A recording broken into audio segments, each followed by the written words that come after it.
Hello, Andrew. Thank you for joining me today. As part of the Midlands Retail and Hospitality Forum, we're really keen to get someone like yourself to come and talk about the current impact on businesses during COVID. And of course, we're at that really busy time of the year. Retail has been affected, hospitality has been affected. COVID doesn't seem to go away. And I'd really love to get some of your thoughts on these topics today. So do you want to start off by introducing yourself and your organisation, please? Yes, absolutely. So I'm Andrew Goodacre, Chief Executive for the British Independent Retailers Association, or BIRA for short. We have 4,000 members, all independent retailers throughout the UK. We cover a wide range of sectors. We are very much a general association or general retail association. We go from a small pet shop to an independent department store. We see all aspects of retail, and it is dynamic, it is creative, it is a great place to be, and many of our members have been around for many years. Yeah, brilliant. Thank you for that. So thank you for giving us your time today. It's very easy to get caught up in all of the high street crises we've had over the recent years, Brexit impact and now COVID. And we sort of can easily forget the role of the high street, the independent retailer. Yes. There are millions of them out there. Is that what you guys, how long have you been set up for? And is that what you guys were trying to support when you set up? Yes, it is. I mean, the history of our group is long and very proud. Technically, BIRA is a formed out of many smaller associations over the years. And if we go back to the early days of the British Hardware Federation, which was one of the founding groups, then last year we were 120 years old. So there is a rich heritage to us. We are about supporting businesses. We want businesses. We want people to thrive. We want the business owners to succeed and fulfill their ambitions. And everything we do is geared towards that. Some of it is direct servicing. Some of it is the representation we make for government, local and national, in order to make sure that the independent retailer has a voice. Yeah, brilliant. So good to hear that. And, it's definitely what we're about as well. Something I found is that, your independent retail and your bigger corporate brand, there is a few different things about the way there can be maybe more innovative, more reactive, more unique. Is that what you found in your experience? Yes, I joined BIRA in 2018, and relatively new to retail from that perspective. And one thing I would say I've noticed immediately on meeting members, and especially during this current COVID-19 situation, is they are incredibly agile and good at readjusting their business. They're not involved with large chains. They're not managed by head offices 100 miles away, or whatever the case may be. They don't have a brand book that they have to stick to. So they can look at their business model, particularly in relationship to their local market and their customers, and make the readjustments that are necessary.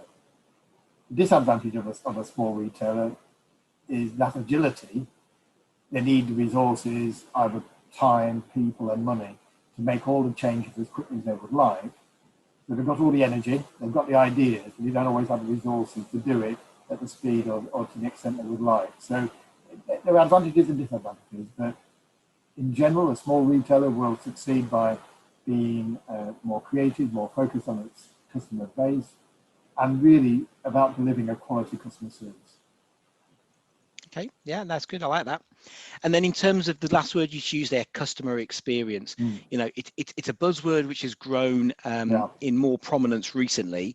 How would you describe what that really means practically to, say, the independent retail owner who's a business owner, operator, him and his partner, or her and her partner work? What does that word really mean to them?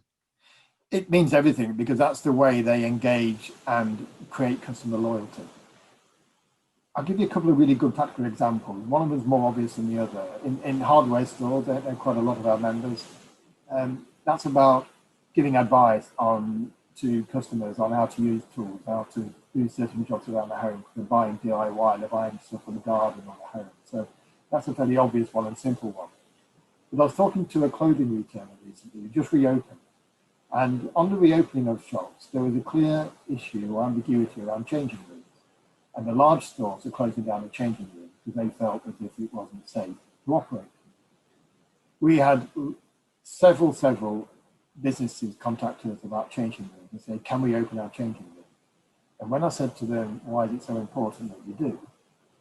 It is where they do the business, because in a changing room in a small clothing shop, it is one-to-one service with that customer. The member staff or the owner talks, works, shares the trying on experience with the customer.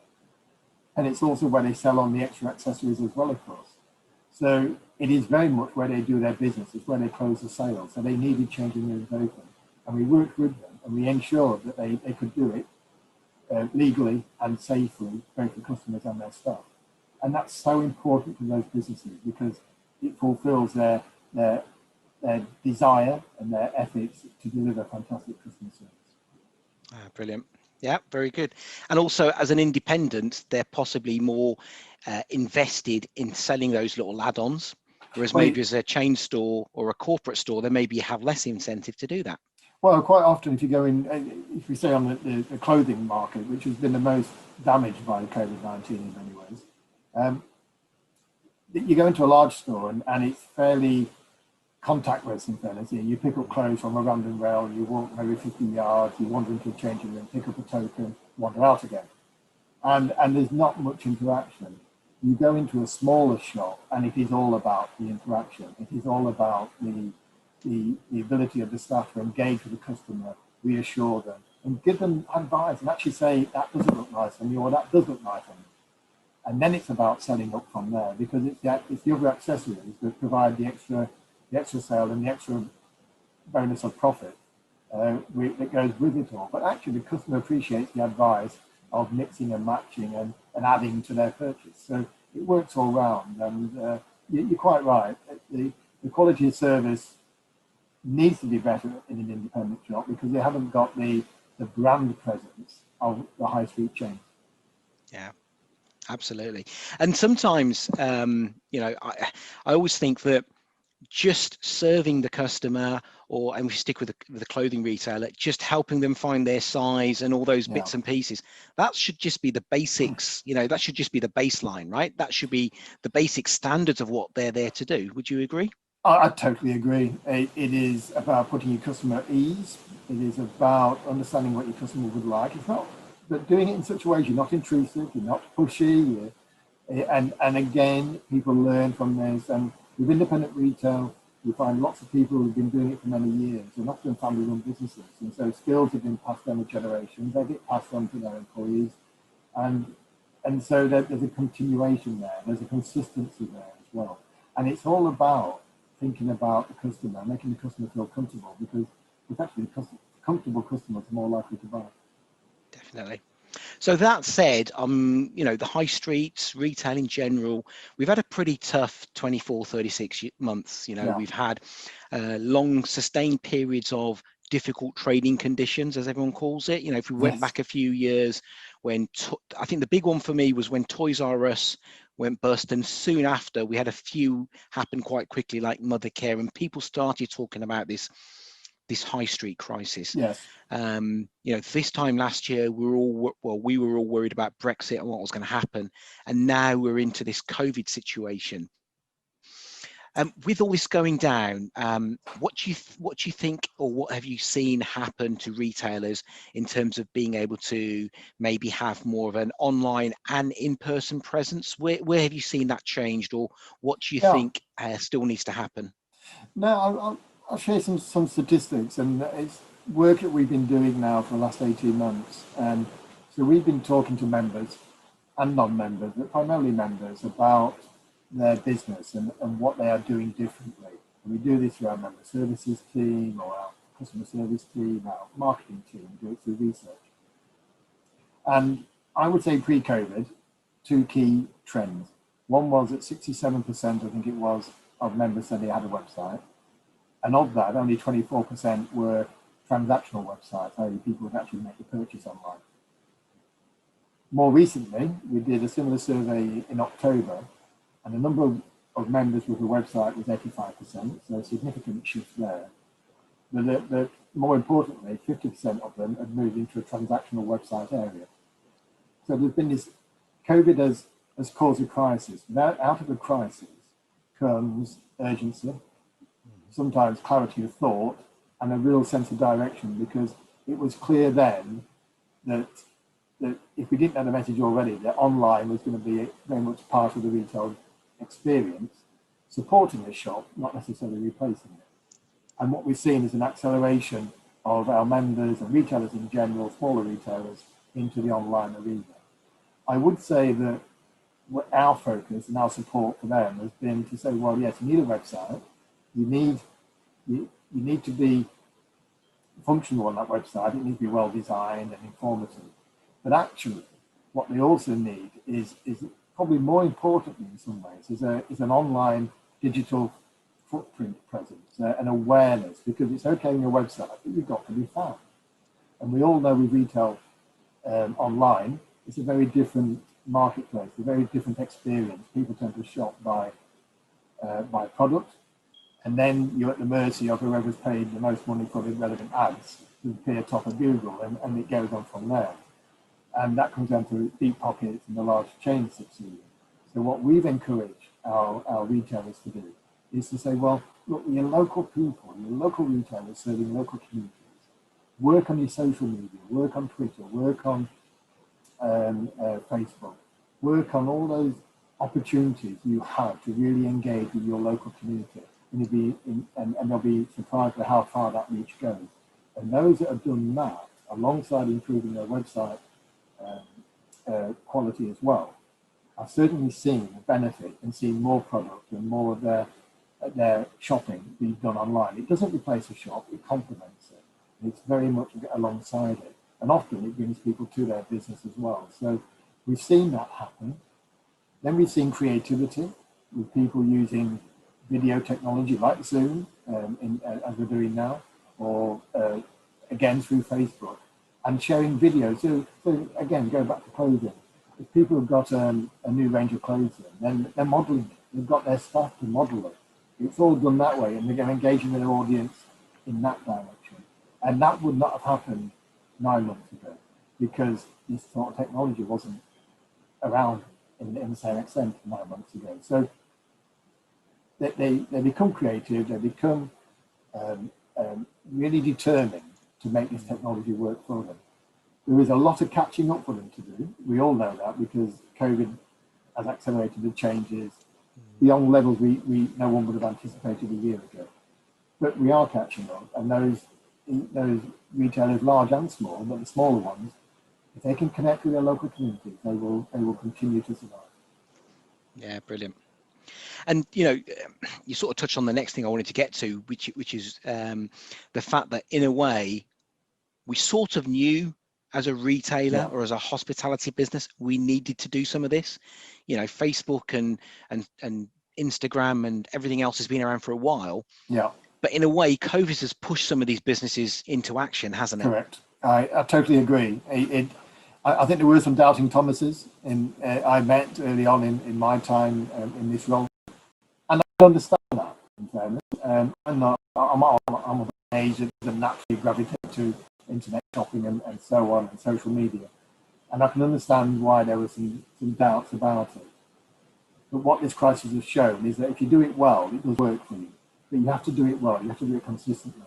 In the same way they have to deliver great service one-to-one, face-to-face, which they do naturally, they have to sort of take some of that thinking, some of that ethos, and transfer it into their online world, and make sure that those same core messages, that their values come across, that their personality comes across, and their honesty comes across. Because people then buy into that. When I say people, the consumers, they devour social media. And it's about enabling them to know what is available locally, where do I get it, and who do we need to speak to. And you're right, we've seen many more businesses lead into that. Some have made mistakes on them, absolutely. We've helped them by providing services that, it comes down to skills, and you don't have all the skills, we know that. So we could put them in. But if you don't try anything, and some of these businesses weren't sure to try, but now they've had to try, Yeah. and suddenly they found that they do have some of those skills. Totally agree. And where we try to help them is say, well, if you want to bridge that skills gap, then talk to these companies, because this company is brilliant at social media presence. Yeah. This company is brilliant at websites. This company is brilliant at, we've been working with various services that will allow, through the barcode, if you scan a barcode with a system called Pointing, for instance, it will then take that product and place it for you into the Google search for local searches. So it enables you to appear much more readily on the search pages when people are looking. And it's that kind of technology that we're putting in front of our members on the basis of, look, you don't have to do it all yourselves. And if you've got a skills gap, talk to these people. They know what they're doing. Yeah. And then the other one I want to pick you up on, the doubting Thomases. Let's take it out of the businesses, now gone to the customer side. Certainly something I've seen is, again, this time last year, there would still be some customers who were unwilling to put their credit card number and make, say, £100 or £1,000 purchase. I've seen a lot of movement that side as well. So whilst you've seen the movement on the retail, have you also seen the movement on the customer side where they're now ready to do online shopping? Yes, absolutely. Because again, with a lockdown, and certainly in the first lockdown, I think the customer take on it was, okay, I need to stay in. I only go out to get essentials like food. So if I want other things, then I'm going to have to go online and have a look actually and see what there is. And that certainly brought new users. I think lots of people were looking online, they're not transacting online before. Yeah. But now you get a lot more people transacting, and you're dead right. I think that the higher value items are going through as well, because people have more confidence now in those processes. They haven't been scammed first time of doing it.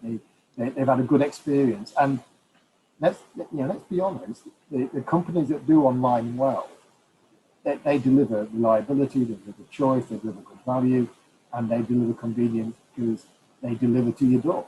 So they do tick an awful lot of boxes to make a good shopping experience. So do you think there are going to be some long-lasting or step changes once we ever get out of COVID? If we ever get out of COVID, some of the things you've talked about already, do you see any of those or any other things becoming step changes for us? Yes, I these are my thoughts, and I'm not saying I've got evidence to back some of them up, but apart from online shopping, there's another important trend that's happened during COVID. And again, it's been accelerated because of COVID, and that is where people working from home more. And even when we get to the other side of this next year, and people are encouraged to go back to the office, there'll be a lot more flexibility. And 95% of our workforce are working from home. I expect all of those people to ask me for flexibility and to choose when and where they want to work throughout the working week. And it won't always be the same days at home, and it won't be the same days in the office, but they'll want the flexibility. But let's focus on working from home, which brings people to stay longer in their local community, which means they're more readily available to visit the shops in their local community. So we've seen successes in suburban high street, we've seen successes in the larger villages, the smaller towns, where people have not travelled into the city to work, but have stayed local and made more of what's available to them locally. So that's a positive impact for the local retailers and independents, and we'll see more of that. It does mean, therefore, city centres are going to change significantly in this same time, because their footfall, either from office workers or from weekend shoppers, is falling and is unlikely to recover in that way. So we'll see positivity and investment, I think, in more local high streets, and you'll see investment in city centres that will people move away from being over-reliant on retail to achieve that. I think another interesting factor is I suspect we will not see any more large chains develop, retail chains, because traditionally to have national coverage in the UK, you might have needed 200, 250 stores. These days, you might need a handful of stores with a really good website and using the internet to connect with where you haven't got the stores. And so I think that therefore means that there'll be less demand for retail units around the country as well. So that will change significantly in terms of where do those large retailers put the investment? And it's going to be through this less stores but more greater online presence, that's for sure. The independent then has to sit in the middle of all that and say, right, what do I do? Well, we've got this opportunity of more people working from home or more flexibly, and that's an opportunity. And I think really it really is up to them to say, well, I want them to still know what I stand for, what my brand is, and how they can really reach out to me and how I can reach out to them. So they really do need to understand, go back to saying the importance of social media to create their presence and awareness within the consumer mindset. So it's going to be a fascinating time in retail. It's always been dynamic, but I think the next couple of years we'll probably see more change than we've seen in the last 10 or 15. Yeah, I think you make some really good points, and the middle point you made about the bigger chains maybe having less stores. I think you're possibly seeing that already, because as you were talking through that, I was thinking we're both sort of Birmingham based. John Lewis have done something similar, haven't they? They've got a Solihull outpost, they've got a Tamworth one, I think they've got one in the Bullring still, I can't remember. No, it's not the Bullring, it's the train station, isn't it? New Street, New Street one. So they've got less, and they're relying on online to fill in the gaps, I guess. And if you really need to go into one of their stores, you can. And of course the challenge for the online, and again, this is why it's not the panacea for everything, is I think there is still a gap between, let's say a store is closed at this moment in time, and online. The online sales will not match what it might normally sell in store. And that's still a gap that exists. You can't sell everything you might sell in shop online, because some people are still resistant to selling, to buying online. But it comes down to this: it's very hard to sell online. It's very hard to sell accessories. Amazon have been doing it for a long time. They've got very smart technology that does it. But if you're a normal independent retailer and someone wants to buy a shirt, it's very hard to sell a jumper at a time. It goes with it. The website has to be quite smart to do that. And so I think it would be almost impossible to transfer everything you might sell in store to online. That's why you need to make them work together. The large retailers, you mentioned John Lewis, clearly their strategy is less is more. They will have less stores for retail, and they'll reuse their existing buildings. I think within their strategy, part of their plan is to redevelop some of their larger stores into residential property, and start addressing the need for more homes in the UK market. So from a large retail point of view, it's about property and what you do with your property and how do you get your best return. For an independent, it's about, this is my business and my livelihood. What can I do to get them to make the best of the time I put into it? Yeah, great, good points, good insights there. Thank you. So we're into November. We've already talked about, it's potentially the busiest time of the year, the golden quarter. We've got Black Friday on the horizon. Before I ask you what you think about what's going to happen, I am seeing some of the Black Friday offers coming online, seeing some of the TV advertising. We're definitely in the lockdown, so I don't know how that's going to work. What are your thoughts maybe on the whole Black Friday for 2020 in general, and then from an independence point of view? That's a good question, and I say that because I've given up predicting in this current situation, because the normal laws of economics seem to have gone out the window, and therefore, so we're entering into high unemployment and a recession. House prices have gone up, and that doesn't normally go. We've seen consumer spending still happening. Yes, it's not quite at last year's levels, but it's increasing month in, despite concerns about the economy and consumer confidence. So, did I think we'd have a good Halloween? I didn't, and yet the households went out there and spent more on Halloween items for their home to make it special for their children, or whatever the case may be. Likewise with bonfire night, because there weren't the mass displays, we had lots of people selling fireworks, and more than ever to private residential properties.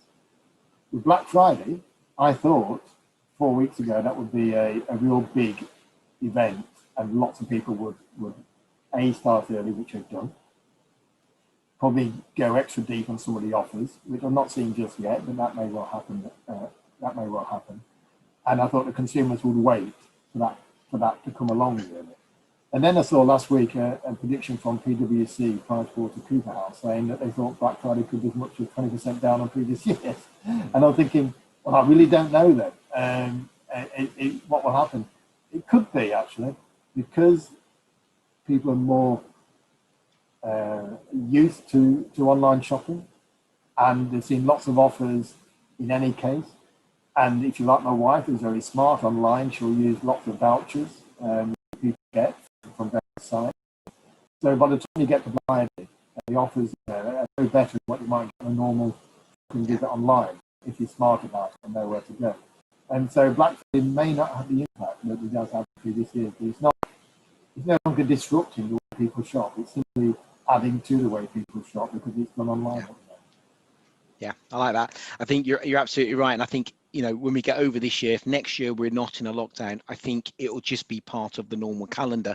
Yes. As you say, we're already expecting it. There won't be, as a shopper, it won't be such a shock, and it'll already planned. That'll have some budget for that, I suppose. I think in a way, I mean, we saw this happening in the last 2 or 3 years, where it used to be one day, and it used to be all about getting to store early. I remember now driving past the traffic centre when I worked in Manchester at 7 o'clock in the morning, and people were queuing, and that was the excitement of it. But retail learns, and it also recognises opportunities. And what's happened is that retail has actually brought Black Friday into away from one day. It began a 2-day thing, then it began a week, and I think it's already nearly a month event this month, with some people starting that early. In a way, that kind of way takes away some of the excitement of Black Friday, doesn't it? Because it suddenly becomes, well, okay, you just got a special offer on certain products. You have that anyway throughout the year. So what's the difference exactly? Yeah, there's no urgency, is there? No, there isn't. No, and I think that is part of the problem for Black Friday, in terms of sustaining itself in that way. From an independent perspective, I'm told that in the past, before my time here, that Black Friday wasn't great for them because it was dominated by large chains spending lots of money on TV advertising or the advertising line and paid advertising, and then the massive stores offers that they do.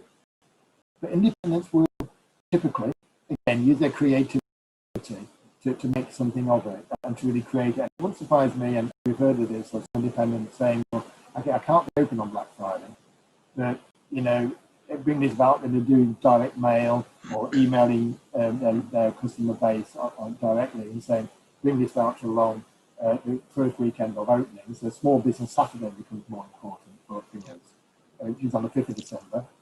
And enjoy your Black Friday experience on that day. I agree. That's a good thought. I mean, one of the things that I used to talk a lot about with Black Friday was, and any other sale, is you've got to have that doorbuster type thing, which is there's only 20 of these items, and instead of £100, they're now at £25. So it's ridiculous. And you've almost got people breaking down your door, busting down your door to get in. Yes. But you're right. Last year, certainly, people went from the Thursday to the weekend. Yeah. And it took away that doorbuster mentality, which meant it was just normal. It does, and there's no sense. You mentioned urgency, and I think from a consumer point of view, there's no urgency now, because it's almost as if, well, if I don't go on the actual day, I'll find it a day later. Yeah. And so it is lost. It's so widely available. And actually now, I think because retail has been readjusting itself, I can't think of the time when a shop hasn't got some kind of an offer on. Yeah. It's the old furniture DFS aspect, isn't it? Always a sale on. There's always a sale on. Yeah, there's always an offer. Know. Yeah, and lots of retailers gone that route. Independents tend not to. Interesting, I noticed that. That yes, they'll do their best to try a loss leader or react quickly to a trend that's happening in store and so on, with a certain fashion item or novelty product, whatever the case may be.